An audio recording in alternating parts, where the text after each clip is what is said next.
And the first thing I'd like you to do, I'm going to talk you through this, is in the recognition that we're all in different places. And also that we kind of landed here with a bang, not only here with each other, but also in this in-between place where we don't know what's coming next. We're going to give ourselves some time to arrive with each other. And so what we're going to do is have some silence where we take each other in about a minute.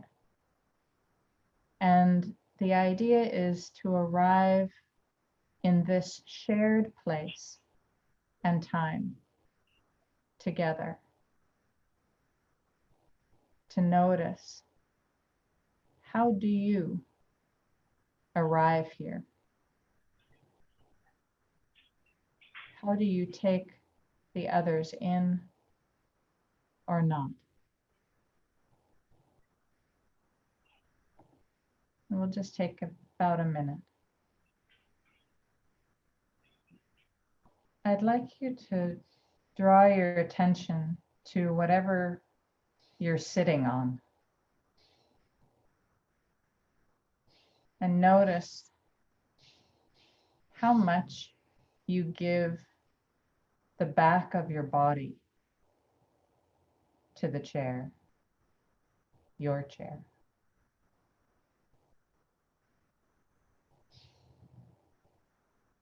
And there's no right or wrong here, we're just noticing. How do you receive your chair?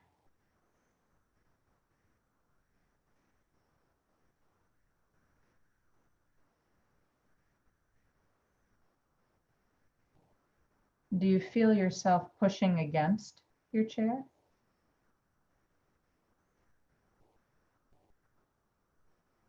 Do you feel that your chair is pushing back to meet you?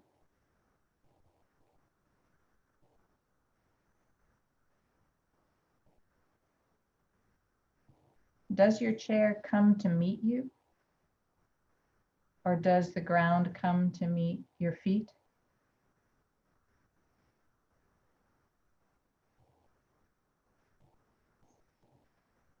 Is the earth pushing back against you?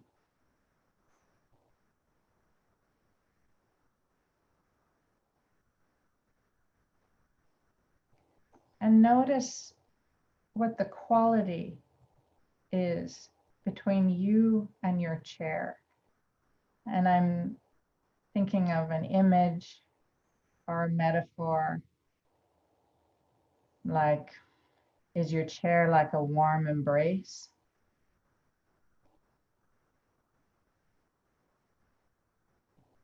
Is the floor like balancing on a tightrope?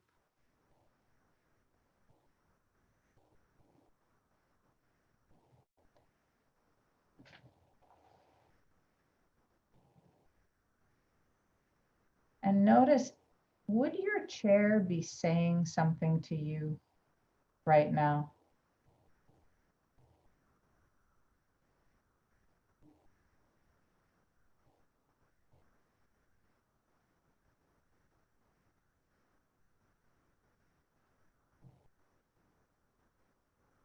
And is there a sentence which comes from you in response to your chair?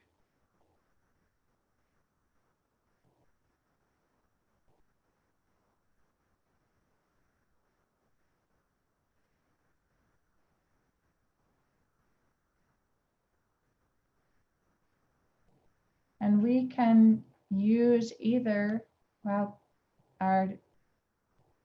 this format here all together to give responses, or we can do as Karen described, to breakout rooms.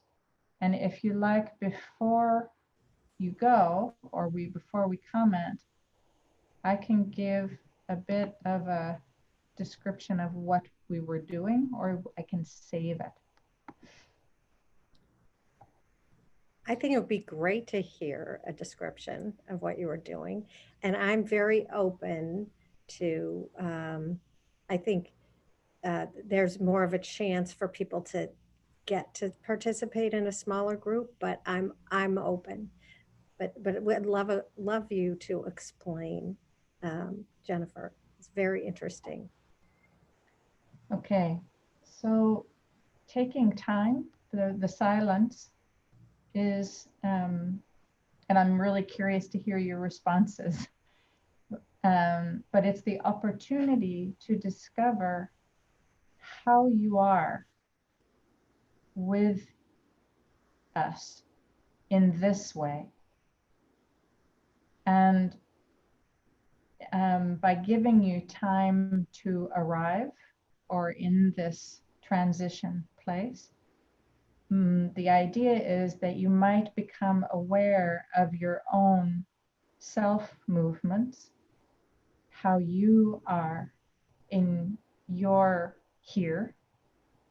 And then as we went into you relating to your chair, oh, actually before that, to see if you get interested when you land, when you arrive where you are, what changes for how I appear or how we appear to you? And discover if you have, I don't know if this is true, but discover if you have a way of being or arriving here that you hadn't noticed before, you hadn't been aware of. And in that awareness, then to discover other possibilities of how you might be here with us. So why don't we have some responses of what that was like? I'm going to say, sorry, one other Right. thing. Oh, I The did. Sorry. chair, that's okay. Please. The chair, we did what I call your butt to chair relationship, which is then for you to, for us to be able to start to feel how I am in relationship to the other, in this case, your chair and the ground, the other who is always there with you, with us, and begin to feel the what the kinesthetic, your own kinesthesia, what you feel, and then the kinesthesia in the field, what's happening between us, so that we take that as a valuable tool into, give it merit and value into how we're then relating. What we're saying is as important as this, that's already, this movement that has already begun between us. That's it. I'd love to hear your responses. You can unmute yourselves.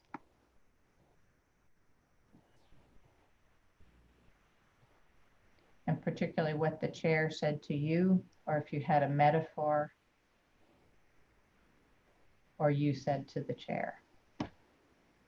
And I'm wondering, to Deborah's point, if you have a suggestion about how to use this with children, since we have you. Sure. And thank you, Karen, for that last, your sharing, and everybody who, all your very different experiences and different relationships with your here and with us. And the idea in doing this is not that it's not a technique that you would do with your client. You could, but it was more to give us each to remind us of how feeling ourselves is the only way that I'm going to be able to feel you. So if I don't find my way of doing that, then I won't be able to feel you.